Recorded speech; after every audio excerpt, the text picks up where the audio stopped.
Hi friends, പുതിയ വീഡിയോയിലേക്ക് എല്ലാവർക്കും സ്വാഗതം. അങ്ങനെ കോടതിയിലെ വക്കീൽ അശ്വതിയോട് ചോദിക്കുകയാണ്, അശ്വതി അരുണിന്റെ മുൻ കാമുകിയാണോ എന്ന ചോദ്യത്തിന് അശ്വതി ആദ്യം മറുപടി പറയുന്നില്ലെങ്കിലും കാമുകിയല്ല എന്ന് പറയാണ്. ഇത് കേൾക്കുമ്പോ അവിടെ എല്ലാവരും ഞെട്ടുന്നുണ്ട്. അല്ലെങ്കിൽ അരുണിന്റെ ഇല്ലീഗൽ ആയിട്ടുള്ള ഭാര്യയായിരിക്കും അല്ലേ അല്ലേ ആണോ എന്നൊക്കെ ചോദിക്കുമ്പോഴും അശ്വതി ടെൻഷനിലാ നിൽക്കുന്നത്. അരുണിന്റെ ഭാര്യയാണോന്ന് എന്നിങ്ങനെ ചോദിക്കുമ്പോ അശ്വതി അരുണിനെ നോക്കിയിട്ട് പറയും, ഞാൻ ആ വീട്ടുജോലിക്ക് നിൽക്കാണ്. ഇത് കേൾക്കുമ്പോ ഐശ്വര്യയും ഐശ്വര്യയുടെ മമ്മിയും ഞെട്ടിപ്പോവാ. ശ്യാമയെ ആദ്യ ഞെട്ടിലോടെ നോക്കുകയാണ്. ശ്യാമ പറഞ്ഞു കൊടുത്തതാണല്ലോ. വക്കീലേക്കും ആണോ? അശ്വതി പറയും, അതെ, എനിക്ക് എന്റെ മോളെ വളർത്താൻ വേറെ നിവർത്തിയില്ല. അവിടുത്തെ വസുന്ധരാമ നല്ല ശമ്പളം തരുന്നുണ്ട്, അതുകൊണ്ടാ. അപ്പോഴേക്കും ഐശ്വര്യയുടെ വക്കീലെ ഒബ്ജക്ഷൻ പറയുന്നുണ്ടെങ്കിലും അതിന് കോടതി അവസരം കൊടുക്കുന്നില്ല. അങ്ങനെ അരുണിന്റെ വക്കീല് പറയും, കോടതിയിൽ ആരോപിച്ചതുപോലെ ശ്രീകുട്ടി അശ്വതിയുടെയും അരുണിന്റെയും മകളാണോ എന്ന് നോക്കുമ്പോഴും അശ്വതി അരുണിനെ നോക്കുന്നത്. അരുൺ തല താഴ്ത്തി നിൽക്കും. പറയൂ, ശ്രീകുട്ടി അരുണിന്റെ മകളാണോ? അശ്വതി പറയും, അത് എന്റെ മകളാണ്. വക്കീല് പറയും, അത് സംബന്ധിച്ചു ശ്രീകുട്ടിയുടെ അച്ഛൻ അരുൺ ആണോ എന്നാണ് ചോദിച്ചത് എന്ന് നോക്കുമ്പോ അരുൺ അശ്വതിയെ എങ്ങനെ നോക്കുക. അശ്വതി പേടിച്ചാ നിൽക്കുന്നത്. അങ്ങനെ അശ്വതി അവിടെ കോടതിയിൽ പറയും, അരുണിന്റെ മകളല്ലാന്ന്. ഇത് കേൾക്കുന്ന എല്ലാരും ഞെട്ടിപ്പോവാ, ഐശ്വര്യയും അമ്മയും അരുണും. അങ്ങനെ അശ്വതി പറയും, എന്റെ ശ്രീകുട്ടിയുടെ അച്ഛൻ ഞാൻ എന്റെ ശ്രീകുട്ടിയെ പ്രഗ്നന്റ് ആയിരുന്നപ്പോ തന്നെ എന്നെ ഉപേക്ഷിച്ചിട്ട് പോയതാ.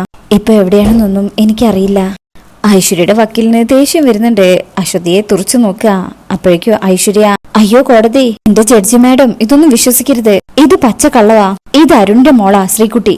ഇതെന്ത് മറിമായ ഞാൻ സമ്മതിക്കൂല. അപ്പോഴേക്കും ഐശ്വര്യയുടെ വക്കീല്, ഐശ്വര്യ ഇത് കോടതിയാണ്. അപ്പോഴേക്കും ഐശ്വര്യ പറയും, ഇത് കള്ള വക്കീലെ, പച്ച കള്ളം. ദാ ആ ശ്യാമയുടെ ബുദ്ധിയാ ഇതെല്ലാം. വക്കീലെപ്പോഴും ഐശ്വര്യയെ നിയന്ത്രിക്കാൻ ശ്രമിക്കണേ. മിണ്ടല്ലേ, ഇത് കോടതിയാ. അങ്ങനെ ഒരുവിധം ഐശ്വര്യയെ നിയന്ത്രിക്കാം. ശേഷം അരുണിന്റെ വക്കീലെ ശ്രീകുട്ടിയോടേക്കും, മോളെ ഈ നിൽക്കുന്ന ആള് മോളുടെ അച്ഛനാണോ? പറയൂ. ശ്രീകുട്ടി വരും, അല്ല, ഇത് അങ്കിളാണ്, ഞാൻ അരുൺ അങ്കിളെ എന്നാ വിളിക്കുന്നത്. ഇതോടെ കേൾക്കുമ്പോ ഐശ്വര്യൊക്കെ ഒന്നുകൂടെ ദേഷ്യം വരണേ. ശ്യാമയും ആദ്യമൊക്കെ ഐശ്വര്യ നോക്കി ഇങ്ങനെ ചിരിക്കുക. അങ്ങനെ വക്കീല് പറയും, മുൻപ് എതിർഭാഗം വക്കീല് പറഞ്ഞതല്ല സത്യവിരുദ്ധമാണെന്നും എന്റെ കക്ഷി അരുണിനെ മനഃപൂർവ്വം കുറ്റക്കാരനാക്കാൻ കെട്ടിച്ചമച്ച കഥയാണിതെന്നും ഇതിനാൽ കോടതിയെ ബോധ്യപ്പെടുത്തുന്നു. എതിർകക്ഷി ഐശ്വര്യ കള്ളക്കഥ മെനയാൻ നിപുണയുമാണ്.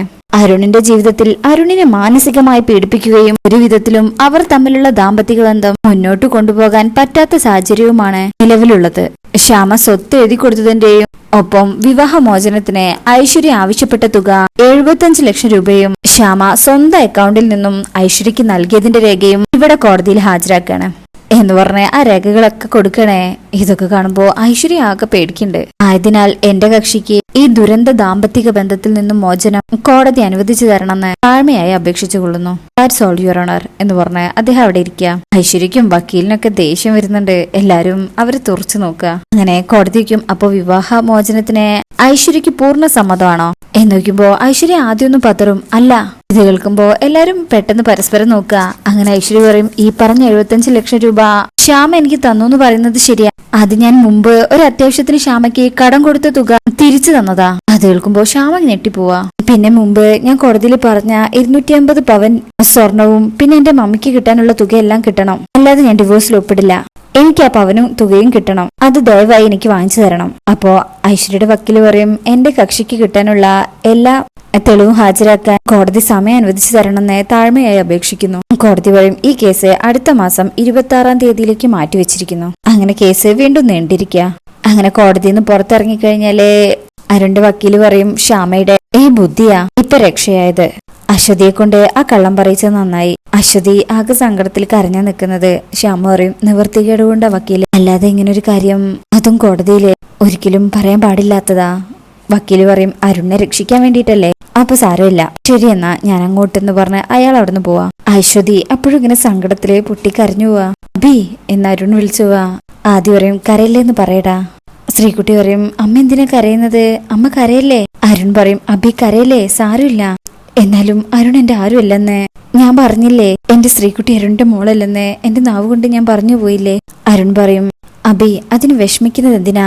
എന്നെ ഇവിടുന്ന് രക്ഷിക്കാൻ വേണ്ടി പറഞ്ഞതല്ലേ, വേറെ മാർഗമൊന്നും ഇല്ലായിരുന്നല്ലോ. സാരമില്ല, ഇത് കോടതിയാണ്, കരയല്ലേ. ശ്യാമയും പറയും, ചേച്ചി സോറി സോറി. അരുൺ പറയും, ശ്യാമ എന്തിനാ സോറി പറയുന്നേ? അപ്പോ ശ്യാമയ്ക്ക് ആ ബുദ്ധി തോന്നിയില്ലായിരുന്നെങ്കിൽ ഞാനിപ്പോ റിമാൻഡിലായനെ. അശ്വതിയും പറയും, അതെ ശ്യാമേ, നീ എന്റെ അരുണിനെ രക്ഷിച്ചു. ആദ്യ പറയും, അരുൺ തൽക്കാലം രക്ഷപ്പെട്ടു, അത് ശ്യാമയുടെ മിടുക്ക് തന്നെയാ. പക്ഷേ പ്രധാനപ്പെട്ട ഒരു കാര്യമുണ്ട്. ഡിവോഴ്സ് ഇതുവരെ കിട്ടിയിട്ടില്ല. ഇതുവരെ ഞാൻ ശ്യാമയെ സപ്പോർട്ട് ചെയ്തിട്ടേ ഉള്ളൂ. പക്ഷെ ഇപ്പൊ ശ്യാമ കാണിച്ചത് കുറച്ച് കടന്ന കഴിയായി പോയി മോളെ. കുടുംബത്തിന് ആകെ ഉണ്ടായിരുന്ന പകുതി സ്വത്ത്, കോടികളുടെ സ്വത്ത് എല്ലാം ഐശ്വര്യയുടെ പേരിലായി. എന്നിട്ട് ഡിവോഴ്സ് കിട്ടിയോ? അതുമില്ല. ശ്യാമ ആരോടും ആലോചിക്കാതെ ആ ചെയ്തത് ശരിയായില്ലെന്ന് തന്നെ ഞാൻ പറയൂ. അത് കുടുംബത്തിൽ ആർക്കും തന്നെ അംഗീകരിക്കാനും കഴിയില്ല. ഇനി ഐശ്വര്യ അവളുടെ മമ്മിയും വെറുതെ ഇരിക്കുന്നു തോന്നുന്നുണ്ടോ? എന്തൊക്കെ കാണിച്ചു കൂട്ടുന്ന ആർക്കറിയാം. ആലോചിക്കുമ്പോഴേ എനിക്ക് തല പെരുക്ക. മോളെ, വരുന്നത് പോലെ നമുക്ക് അനുഭവിക്കാം. അതേട്ടാ എന്ന് പറഞ്ഞ ശ്യാമ മറുപടി ഒന്നും പറയാനില്ലാണ്ട് നിൽക്കാം. ഇത് കേൾക്കുമ്പോ അശ്വതിയും അരുണും ഒക്കെ പേടിക്കുന്നുണ്ട്. ശേഷം പിന്നീട് കാണിക്കുന്നത് ആദ്യം ആരോടോ ഫോണിൽ സംസാരിക്കുക. അപ്പോഴേക്കൊരു സ്റ്റാഫ് വന്നിട്ട് പറയും, സർ അവിടെ ബഹളം നടക്കുക. എന്ത് ബഹളം?